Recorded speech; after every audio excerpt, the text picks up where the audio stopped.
आपण सगळे पक्ष एकत्र आणण्यासाठी काय प्रयत्न करणार आहात? आता मला वाटतं की एकतर शरद पवार साहेब आणि अजित पवार साहेब एकत्र येतील की नाही अजून शंका आहे. आणि उद्धव ठाकरे साहेब आणि राज ठाकरे साहेब एकत्र येतील असे अजून वाटत नाही आहे. आणि आम्ही तर एकत्र येऊ असं कोणालाच वाटत नाही आहे. त्यामुळं पण जर एकत्र येत असतील तर माझी भूमिका आहे की जर ते एकत्र येऊ त्यांना नाही येऊ, पण आम्ही एकत्र आलो पाहिजे.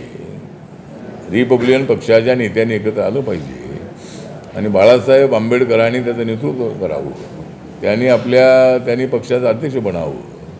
त्यांनी वंचित बहुजन आघाडी बरखास्त करावी आणि रिपब्लिकन पार्टी ऑफ इंडिया बाबासाहेबांचा पक्ष आहे तो चालवावा. त्यांनी त्याचं अध्यक्षपद स्वीकारावं.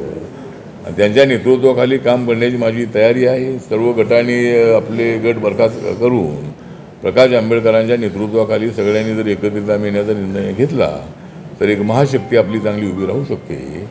आणि त्यासाठी जर अशी वेळ आली तर मला काय माझं मंत्रिपद जास्त महत्त्वाचं नाही आहे. मंत्रिपद कायमची असतात असं नाही आहे. लोकशाहीमध्ये कधी हे कधी ते सत्तेवर असतात की, त्यामुळं समाजात आहे की माझ्यासाठी अत्यंत महत्त्वाचं आहे. त्यामुळं जर पण ते प्रकाश आंबेडकर आणि मी एकत्र आल्याशिवाय लोकांना ऐक्य वाटत नाही आहे. त्यामुळं बाळासाहेबांनी जर थोडा लीड घेतला तर मला वाटतं समाजाचं ऐक्य होऊ शकतं आणि त्यासाठी माझी भूमिका पॉझिटिव्ह आहे.